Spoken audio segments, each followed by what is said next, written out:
answers can you possibly give to fill the chasm?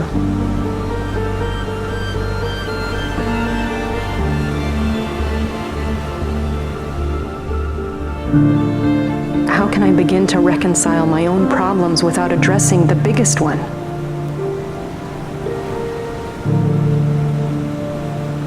The problem of you.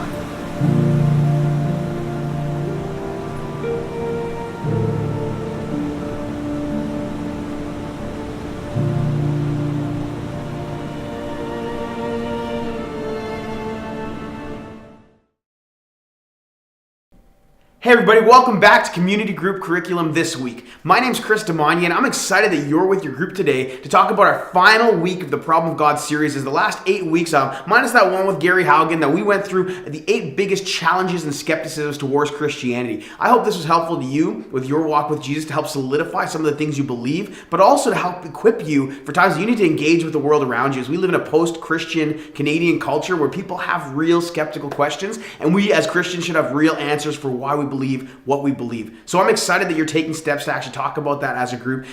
Today, we're actually going to talk about the problem of evil and suffering, which is a huge problem. This is one that I struggle with on a regular basis. I mean, when you see pain and suffering in the world at the rate we do, with the media being able to reach to every single corner of the globe and pull out everything that might stir up fear and division in your heart, I mean, there's often questions where you'd say, man, why would an all-powerful God allow this kind of evil and suffering to take place? There's lots of different emotions that come up in that, from pain and heartbreak to suffering to anger, where you see people going through some really devastating things, and you just wonder in those moments, if you're honest, like, man, God, where are you in that? Why aren't you stopping this? Why can't you fix that in a moment? If you're all powerful and all knowing and all loving and everything that I believe you are, why would you let that happen? And so we sit in this tension of being people that God has put on mission to actually help the world be a better place, but seemingly in a lot of situations powerless to the evil that goes on in the world that we couldn't stop on our own. So we're motivated to make change, or we're motivated to see change, but sometimes we just don't even know where to start, or don't know why a God who could seemingly make change so easily doesn't step into it and change the whole situation and make it all perfect right now in this moment, or even before bad things happen. Let's talk about what it's like to actually engage with this problem of evil and suffering. What kind of things does it stir up in your life? What are some moments where you felt this significant tension? And I want us to be real with each other, because this allows us to really and can really shape our view of God. You see, the problem of evil and suffering will help you to interpret the God of the universe who does love you and it does have grace and has justice. But in light of the world, this fallen world of sin that we're dealing with, what does that actually look like? How do we relate to a God who maybe allows that to happen or doesn't? I mean, we just want to really know what all this means and what you feel about it. So let us groups right now, let's talk about this, the problem of evil and suffering. How has it impacted your relationship with God? But also, what are some of the tensions and emotions you sit in as you deal with this really significant question? Let's talk about that as groups right now.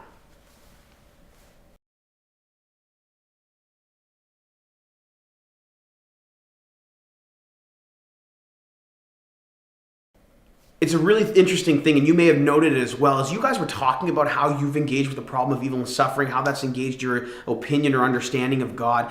I mean, I really want to also get into how do philosophical understandings or theological understandings about the problem of evil and suffering, impact you on a personal level? Because this is a really personal problem. I mean, evil and suffering isn't just out there. It's often in here. It's often things that we deal with. It's when you lose a family member, or you're even mourning the loss of something, or things aren't just going your way, but also there's deep pain and hurt in your life and in the world. And all of us at some point in our lives are going through something like that. I remember I was talking to a former coworker of mine, and I was talking to her how I was in a stage of life where I hadn't lost anybody significant in my life. And she said these 2 words to me that haunted me since that day, that she just said, "You will."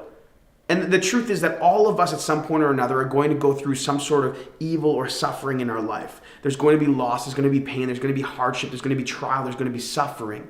And if we believe that that does happen, then we need to create a framework in our minds and understanding philosophically, like we've done even on Sunday and here tonight as a group as we continue to talk about it, that'll actually help inform our emotions. Because maybe as you were talking, you realize there's really 2 sides that we get into. There's a side of what we know we should believe and understand, the philosophical, and then there's the heart. There's the emotion. There's a raw response to things like evil and suffering, the heartbreak, the ache, the hurt, the pain, the injustice, the feeling you have. And sometimes they don't go together very well. I remember when my dad passed away. We got a lot of, something's in, maybe this isn't God's plan, or maybe he's going to do something significant, or your dad's life was so good. And there were all these philosophical understandings and responses to what happened. But on a heart level, it was really hard and really painful.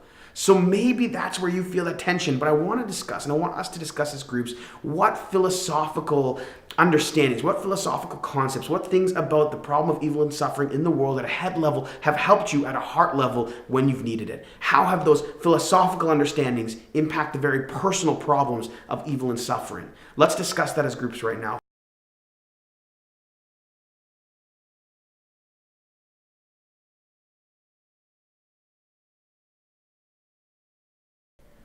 I had once heard that in your life there are only two directions in which you're moving. It's either you're moving towards God or you're moving away from God, that you're never really in a neutral place. And so there's things in our lives that will often cause us to kind of sometimes be expedited in a certain direction. Maybe it's a moment where you feel really close, that the Holy Spirit just moved and transformed you, and you in an increased, in a faster way, move towards God. And maybe there's something where you get yourself caught up in sin, whether habitual or not, but in some way it pushes you farther away from God. I think when you're dealing with evil and suffering in your life, from my understanding and interaction with it, it often has the ability to expedite you in one of those directions, either towards God or away from God. But what are ways that you can ensure in your life, when you come to face evil and suffering, or when you hear about things like mass shootings or terrorism or pain or sickness and death and crisis in the world and famine, as you hear about these things, what are ways that have helped you to actually move towards God in the face of that evil and suffering, even when it's intimately tied into your life?